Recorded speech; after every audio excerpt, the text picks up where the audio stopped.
বিতর্ক আর বয়কটের হুমকির মুখে শেষ পর্যন্ত বিশ্বকাপের স্বত্ব বিক্রির পরিকল্পনা বাতিল করতে বাধ্য হয়েছেন ফিফা প্রেসিডেন্ট জিয়ান্নি ইনফান্তিনো। এত কিছুর মাঝেও ইনফান্তিনো কাজ করে যাচ্ছেন 2030 বিশ্বকাপ নিয়ে।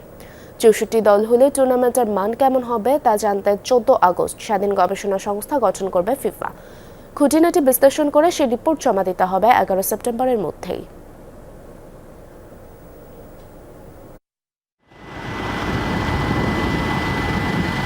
একের পর এক চমক দেখিয়ে যাচ্ছে ফিফা। সবেমাত্র 48 দলের বিশ্বকাপ দেখল পুরো বিশ্ব। এর মধ্যেই ফিফা ভাবছে দল সংখ্যা আরও বাড়িয়ে 64 করার। 2030 বিশ্বকাপকে ঘিরে এখন চলছে বিশাল কর্মযজ্ঞ। কারণ শতবর্ষের এই বিশ্বকাপকে স্মরণীয় করে রাখতে চায় ফুটবলের সর্বোচ্চ নিয়ন্ত্রক সংস্থাটি। রয়টার্সের সূত্র মতে 48 দল থেকে বাড়িয়ে 2030 বিশ্বকাপকে 64 দলের টুর্নামেন্টের রূপ দেওয়ার সম্ভাবনা খতিয়ে দেখছে ফিফা। দক্ষিণ আমেরিকার ফুটবলের নিয়ন্ত্রক সংস্থা কনমেবলের গত বছরের প্রস্তাবের পরই নড়েচড়ে বসেছে বিশ্ব ফুটবলের নিয়ন্ত্রক সংস্থা।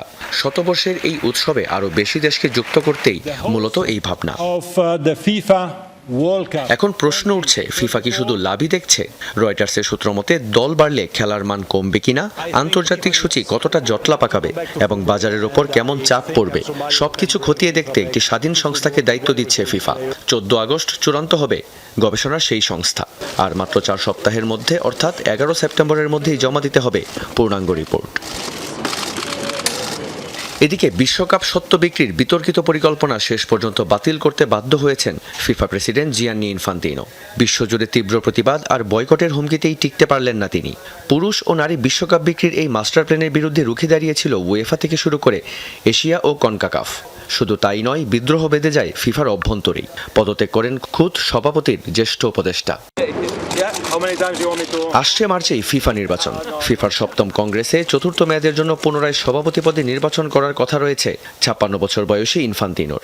এই ঘটনার পর তার পুনর্নির্বাচন পড়েছে অনিশ্চয়তার মুখে। রিয়ান রাফতি, যমুনা স্পোর্টস।